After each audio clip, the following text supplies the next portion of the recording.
নবদ্বীপ প্রাচীন শাস্ত্রচর্চার কেন্দ্র হিসেবেই শুধু নয়, বাংলার ভক্তিবাদী সাহিত্যের এক অনন্য পীঠস্থান নবদ্বীপ। ভক্তিভাবের সঙ্গে প্রাচীনত্বের এক অসাধারণ মেলবন্ধনকে অনুভব করতে তাই একদিনের জন্য অবশ্যই ঘুরে আসা প্রয়োজন নদিয়া জেলার নবদ্বীপে।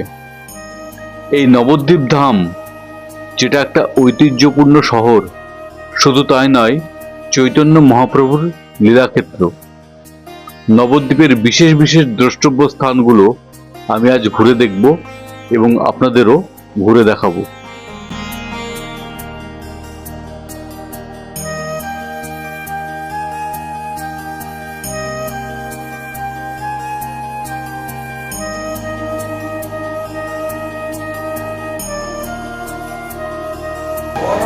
নবদ্বীপের বিখ্যাত লাল দই, মনে হচ্ছে যেন ক্ষীর খাচ্ছে, দই নয় ক্ষীর খাচ্ছে।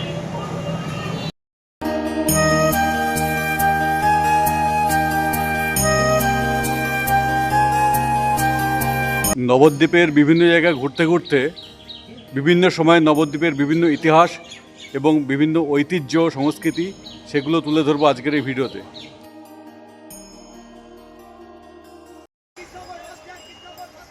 সামনে যে তরুণটি দেখছেন, এটি গৌরী মঠের শ্রী ভক্তি কেবল তরুণ।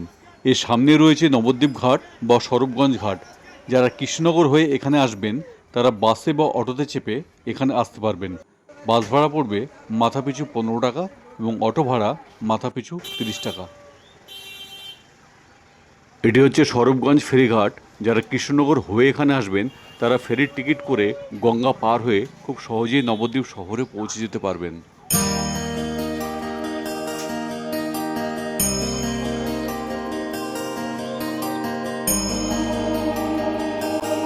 টিকিট মূল্য কত? 3 টাকা করে।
Good morning, travel with Anup চ্যানেলে আপনাদের স্বাগত।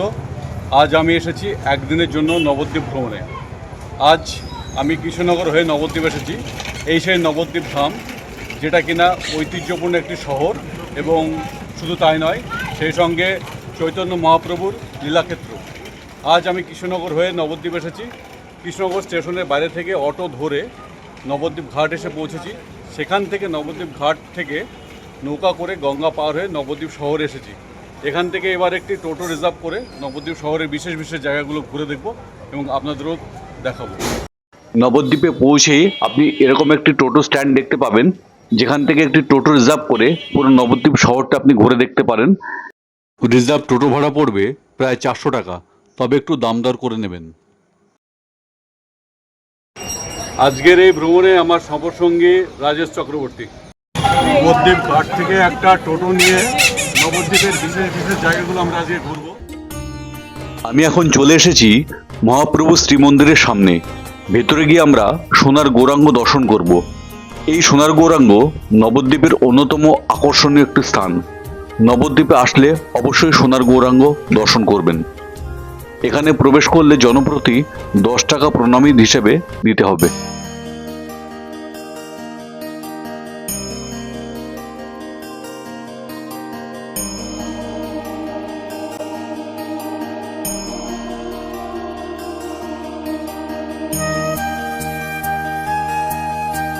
এই যে আপনারা দেখছেন সোনার গৌরাঙ্গ মূর্তিটি, এটি অষ্টধাতু দিয়ে তৈরি। এর সঙ্গে সোনা বা সোনা দিয়ে মোড়া কোনো বিষয় কিন্তু জড়িত নেই। মহাপ্রভুর গায়ের রং এত গৌরবর্ণ ছিল, অর্থাৎ সোনার মতো গায়ের রং ছিল, সেই হিসাবে এটির নাম সোনার গৌরাঙ্গ। এটি অষ্টধাতু দিয়ে তৈরি মূর্তি, সোনা দিয়ে তৈরি কোনো মূর্তি নয়।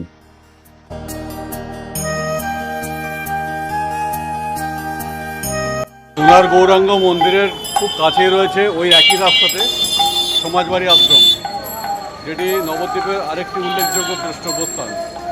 নবদ্বীপের বিভিন্ন জায়গায় ছড়িয়ে আছে শ্রী চৈতন্যদেবের বিভিন্ন কাহিনী, তার বিভিন্ন গাথা আর চৈতন্য মহাপ্রভুর লীলা।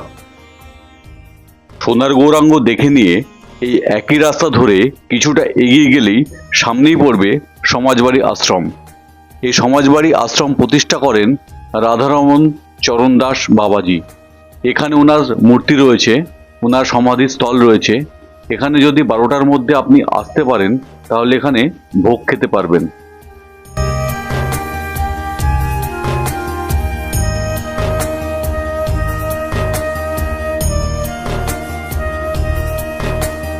এই সমাজবাড়ি আশ্রমে এসে উল্লেখযোগ্য যেটি দেখতে পাবেন তা হলো এই টিনের তৈরি কলসির মতো বড় প্রণামী বাক্স। নবদ্বীপ ঘুরতে ঘুরতে বিভিন্ন সময়ে নবদ্বীপের যে ইতিহাস এবং সেই সঙ্গে এখানকার যে ঐতিহ্য এবং সংস্কৃতি, সেগুলো তুলে ধরবো আজকের এই ভিডিওর মধ্যে দিয়ে।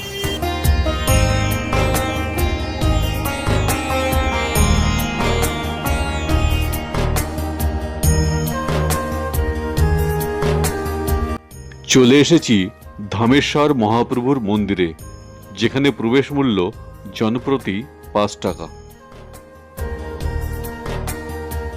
আমি এখন আছি ধামেশ্বর মহাপ্রভুর মন্দিরে, যেখানে শ্রী চৈতন্যদেবের চরণ পাদুকা পূজিত হয়। মহাপ্রভু সন্ন্যাস নেওয়ার পর তিনি যখন আবার নবদ্বীপ ধামে ফিরে আসেন, সেই সময় বিষ্ণুপ্রিয়া দেবীর সাথে তার সাক্ষাৎ হয়। তখন তিনি মহাপ্রভুকে প্রণাম করেন। তার চরণে প্রণাম করার পর তিনি যখন মুখ তুলে দেখেন যে মহাপ্রভু সেখানে আর নেই, সেখানে শুধু পড়ে রয়েছে তার পাদুকা যৌবল। 1534 সাল থেকে সেই পাদুকা এখানে সেবিত হয়ে আসছে।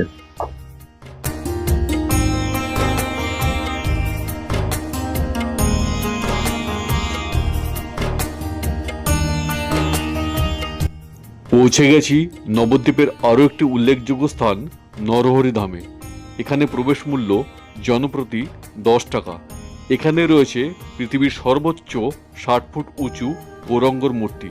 আর এখানে প্রচুর দোকানপাটও রয়েছে, যেখান থেকে আপনারা নবদ্বীপের স্মৃতি হিসাবে কিছু কেনাকাটা করতেই পারেন। আমি এখন আছি নবদ্বীপের নরহরি ধামে। এই নরহরি ধামে কৃত্রিম একটি সুড়ঙ্গ রয়েছে। এই কৃত্রিম সুড়ঙ্গের মধ্যে দিয়ে অতিক্রম করে আমরা দেখতে পাবো 60 ফুট উঁচু শ্রী চৈতন্যদেবের মূর্তি। একটা অদ্ভুত অনুভূতি হচ্ছে এই কৃত্রিম সুড়ঙ্গের মধ্যে দিয়ে যেতে যেতে।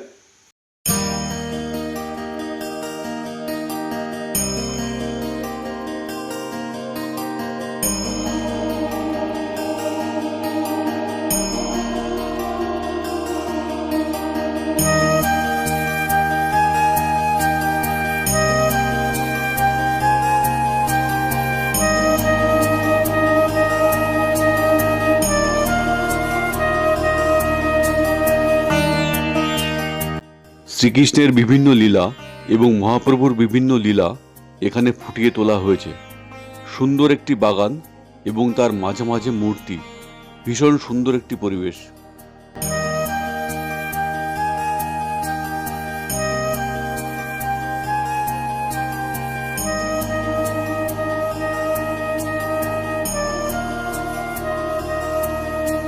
এই নরহরি ধামের মধ্যে রয়েছে বেশ বড় একটি মিউজিয়াম। এখানেও রাধাকৃষ্ণের প্রত্যেকটি লীলা ফুটিয়ে তোলা হয়েছে। আর এর সঙ্গে রয়েছে জগন্নাথ দেবের সুন্দর একটি মূর্তি।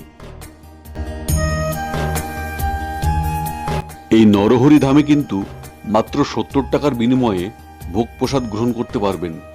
এই মন্দির প্রাঙ্গণে এসে কুপন কেটে ভোগ প্রসাদ বসে খেতে পারবেন।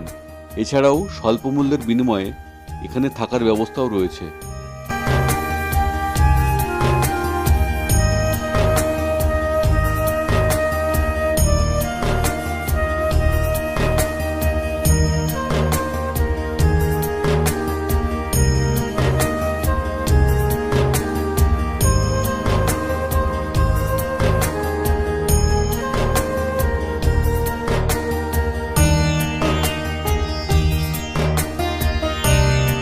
এই মুহূর্তে আমি আছি নবদ্বীপের অন্যতম উল্লেখযোগ্য স্থান মহাপ্রভুর জন্মস্থানে। গৌরাঙ্গ মহাপ্রভুর জন্মস্থান নিয়ে বিভিন্ন মতভেদ থাকলেও এই স্থানটিকেই মহাপ্রভুর প্রকৃত জন্মস্থান বলে বিবেচনা করা হয়। এই স্থানেই সচিমাতার ঘর আলো করে জন্মগ্রহণ করেন গৌরাঙ্গ মহাপ্রভু। প্রথমে তার নাম ছিল নিমাই। এই নিম গাছের নিচেই তিনি জন্মগ্রহণ করেন, তার জন্য তার নাম হয় নিমাই। সোনার মতো গায়ের রং ছিল বলে পরবর্তীকালে তার নাম হয় গৌরাঙ্গ। খুব অল্প বয়সে তিনি সংস্কৃত ভাষা, বিভিন্ন পুরাণ ও শাস্ত্র বিষয়ে পাণ্ডিত্য অর্জন করেন এবং এ অঞ্চলে মানুষ তাকে নিমাই পণ্ডিত বলে অভিহিত করতেন। এবং তার পরবর্তীকালে কাটোয়ায় কেশব ভারতীর কাছে তিনি সন্ন্যাস ধর্মের দীক্ষা নেন এবং গৃহত্যাগ করেন। তারপর থেকে তার নাম হয় গৌরাঙ্গ মহাপ্রভু।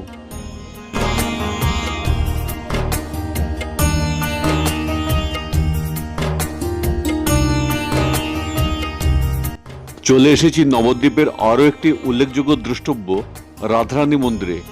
এই রাধারানী মন্দিরকে রাধাগোবিন্দ জিও মন্দির নামেও অভিহিত করা হয়। এর নিচেই রয়েছে গুপ্ত বৃন্দাবন, যার প্রবেশ মূল্য 10 টাকা মাথাপিছু। এখন আছে গুপ্ত বৃন্দাবনে।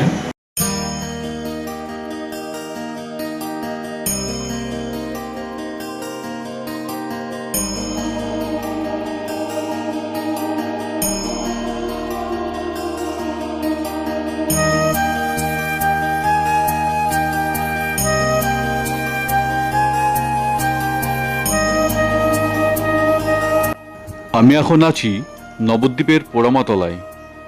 এই পোড়ামাতলা মন্দিরকে কেন্দ্র করে একটি বিশাল বটগাছ রয়েছে। পোড়ামা মানে এরকম কোনো ব্যাপার নেই যে এই জায়গার সঙ্গে পুড়ে যাওয়ার কোনো সম্পর্ক রয়েছে। আসলে এই জায়গাটি ছিল বিদ্যাচর্চার পীঠস্থান। চৈতন্য মহাপ্রভু তিনিও এখানে এসে বিদ্যালাভ করেছিলেন। এখানকার যে দেবী, তিনি হলেন সেই পড়ুয়াদের মা। সেই হিসাবে এই জায়গার নাম হচ্ছে পড়ুয়া মা। তারপরে অপভ্রংশ হয়ে হয়েছে পোড়ামা। সারা বছর ভবতারিণী হিসেবে পূজা হলেও সরস্বতী পূজার দিন নীল সরস্বতী হিসেবে পূজিত হন। এই পোড়ামাতলা মন্দিরের ঠিক ডান দিকে রয়েছে মা ভবতারিণী মায়ের মন্দির। এই ভবতারিণী মায়ের মন্দিরে প্রতিদিন মাছের ভোগ সহ মায়ের ভোগ নিবেদন করা হয়।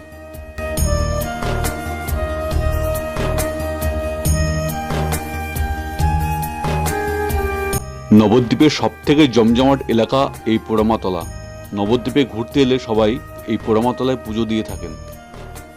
আর এই পোড়ামাতলা মন্দিরের বাদিকে রয়েছে ভবতারণ শিব মন্দির।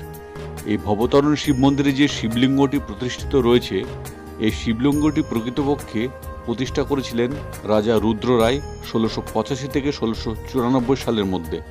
তার পরবর্তীকালে গঙ্গার ভাঙনে এই শিবলিঙ্গটি গঙ্গাবক্ষে বিলীন হয়ে যায়। এই শিবলিঙ্গের নাম ছিল রাঘবেশ্বর শিব এবং তার পরবর্তীকালে রাজা গিরিশচন্দ্র সেখান থেকে শিবলিঙ্গটি উদ্ধার করে নিয়ে এসে এখানে প্রতিষ্ঠা করেন 1825 খ্রিস্টাব্দে। তখন থেকে এই শিবলিঙ্গের নাম হয় ভবতারণ শিব। মন্দির দর্শনের পাশাপাশি নবদ্বীপের বিখ্যাত লাল দইয়ের স্বাদ আস্বাদন করতে পৌঁছে গেলাম মিষ্টান্ন ভবনে। এত ভ্যারাইটিস মিষ্টি এখানে। মিষ্টান্ন ভবন নবদ্বীপের বিখ্যাত মিষ্টির দোকান। এখানে এত রকমের মিষ্টি।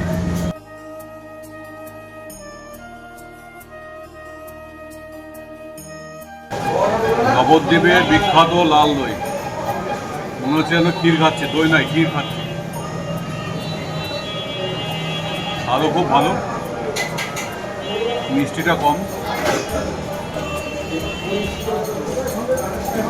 প্রথমবার এরকম একটা সাথে দিয়ে খাচ্ছি এই নবদ্বীপে এসে, যা শুনেছিলাম তার থেকে আরোই ভালো। নবদ্বীপের বড়ালঘাটের পাশেই মিষ্টির দোকান মিষ্টান্ন ভবন নবদ্বীপের অন্যতম একটি প্রধান দোকান, যেখানে ভালো মানের দই পাওয়া যাবে। যারা কৃষ্ণনগর থেকে গঙ্গা পার হয়ে এখানে আসবেন, তারা ঘাট পার হয়েই এই দোকানটি পেয়ে যাবেন। দইটাকে এত ভালো লাগলো যে বাড়ির জন্য 2 প্যাকেট নিয়ে এলাম দই। নবদ্বীপের লাল মিষ্টি দই। নবদ্বীপে এসে যদি আপনারা রাত্রিবাস করতে চান, তাহলে এই ঘাট সংলগ্ন অঞ্চলেও কিন্তু প্রচুর হোটেল রয়েছে।